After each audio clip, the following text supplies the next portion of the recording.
As violence in the African country of Libya escalates, the Libyan government and national army continues to advance on Tripoli. Now, forces have occupied the airport, which the United Nations-backed government of the National Accord still has not regained despite aerial support. Now, to learn more about this situation, we turn to former Pentagon official Michael Maloof. Thank you so much for joining us, Pleasure. Michael, on this. This has been going on for a while, but it's actually coming to the headlines now.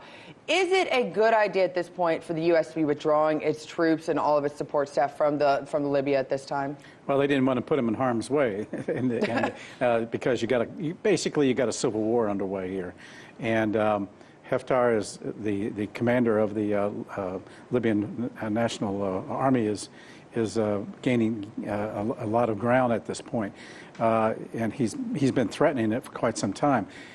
U.S. troop support there is only an advisory training role; it's not combat, so that is our procedures to pull them out. Well, that's the thing. With this brewing civil war, it might even be ongoing at this point. I have to ask, there are two sides to the civil war, I'd assume. Who's on which side, and which countries are kind of aligning to support each side at this stage? Well, the government in Tripoli is the UN-recognized government. The U.S. supports that government. The one in Benghazi is what Haftar heads, and he is supported by Russia, by France, also Saudi Arabia, United Emirates, and the other GCC countries, which then raises question about the strength of U.S. policy in that region as a result of some of our close Arab allies going with Haftar, and Haftar has been backed by Russia for quite some time, and it all started when the government in Tripoli refused to step down as they were supposed to, and Haftar decided to go in and do something about it. Now, to what extent he goes, it depends, and whether he will. I think there's an initiative to try and get him to slow down, but he's got his own agenda. Well, obviously, there's definitely two agendas going right here. I have to go back. Whose responsibility is it? Because there has been this destabilization of this area for several years now. Who actually, why are we at this point right now where we're going to have a civil war, and what really caused it? Well, it all started with the fall of Gaddafi and various factions coming out of Tripoli and out of Benghazi. Never the twain shall meet. And then the U.S. recognized, along with the UN, the government in Tripoli, but the government and the guys in Benghazi didn't do so.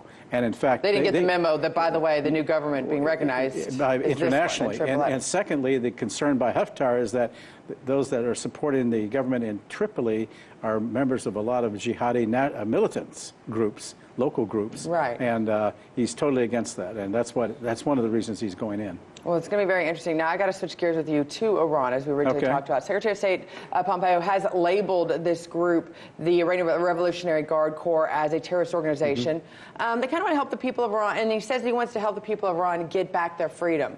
Is that what the people of Iran are looking for? At this point, and I've spoken to a number of Iranians, they believe that increased U.S. sanctions is actually hurting them, and it's actually a unifying factor within Iran right now.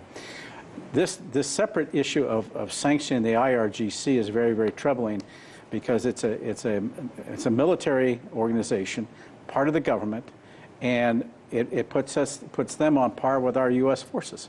Right. And so by us doing this, I think it's a Pompeo setup to lure Iran into some kind of a conflict. Should, given the fact that Tehran has announced that U.S. troops are now regarded as terrorists. That just came out.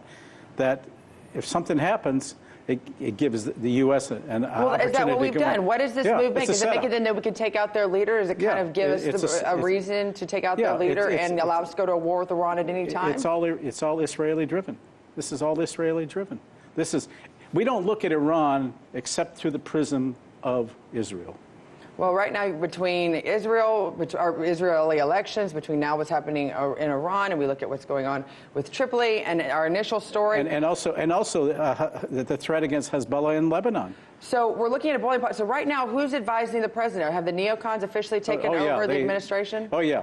They run the Trump administration foreign policy. Trump has his own foreign policy, but they run the administration foreign policy. Never the twain shall meet, and right now the neocons are in control. It'll be interesting because at the end of it, it's our men and women's lives that are at stake on that, and peace. And it's going to get worse. It's going to get hotter as we approach summer. Well, it's going to be, that's never a good thing. Thank you so much for joining Pleasure. us and trying to dissect this very boiling pot of the Middle East. Yes. Thank you, Michael. Sure. Hey YouTube, thanks for checking out our channel. We hope you enjoyed the video. We have tons of content for you just like this. For more of RT America's one-of-a-kind news and analysis, be sure to subscribe and never stop questioning more.